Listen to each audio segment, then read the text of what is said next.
Hey everyone, welcome to Gen Z Pod. When you stand in front of the mirror and start blaming yourself for not hitting your goals, we've all been there. Or when some guy who had everything handed to him tells you how to be successful and makes you feel small. Or when you scroll and see someone who's rebuilt their whole face with surgeries, makeup, and filters, and you suddenly feel ugly. Breathe. Remember, it's not just you. It's not only them. It's something else. A sweet, sneaky addiction. We didn't sign up for it, but now we're paying the price. Right now, one big thing shaping how we live is dopamine. Long ago, dopamine helped us find food, find mates, survive. Today, it's hiding in Instagram reels, pizza boxes, porn sites, and quick highs. Dopamine gives us reward. It gets us going. But left unchecked, it also eats away real motivation. Carl Jung talked about this long before we had lab names for hormones. He said chasing pleasure often covers up stuff we're scared to face. Everyone talks about dopamine. Hardly anyone talks about its quiet opposite, serotonin. Serotonin doesn't give you instant buzz. It gives slow, steady happiness. It builds self-respect. That calm, deep pleasure, that's usually serotonin. So today I want to pull in some old philosophers and a few psychologists. They had ideas on how to boost serotonin and calm down dopamine's chaos. When did you last feel truly content?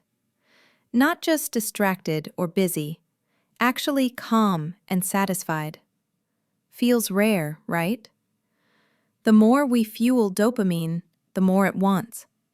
It's like trying to put out a fire with gasoline. Epicurus, an old Greek thinker, split pleasure into three: natural and necessary, food, sleep, love. Natural but not necessary, nice clothes, some comforts. Not natural and not necessary, power, fame, endless wealth. Over time, those basic natural pleasures shrank and the fake ones grew. A teenager today can see more images in one day than a king 2 centuries ago saw in his whole life. Does that teen feel happier? Maybe not, because pleasure depends on context. Quick thought experiment. Imagine you wake, go to work, crash your car, then get a call saying you won a prize. Now flip it. You first get the prize, then crash on the way home. Which do you prefer? Most people say the first one because the good thing came after the bad. The order changes how we feel. Weird, right? Doctors warn us the same thing. Modern pleasures mostly spike dopamine, not serotonin. The brain's balance tips. Long ago, activities often gave both dopamine and serotonin. Now, dopamine doses are through the roof. Epicurus would say the best pleasure is no pain, no anxiety, calmness, not quick hits. Here's the real difference.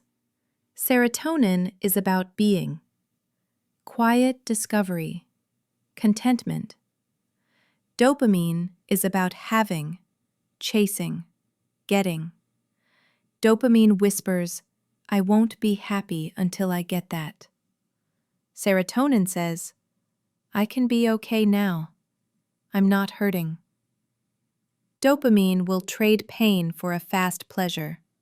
That's exactly what marketing and the consumer world exploit.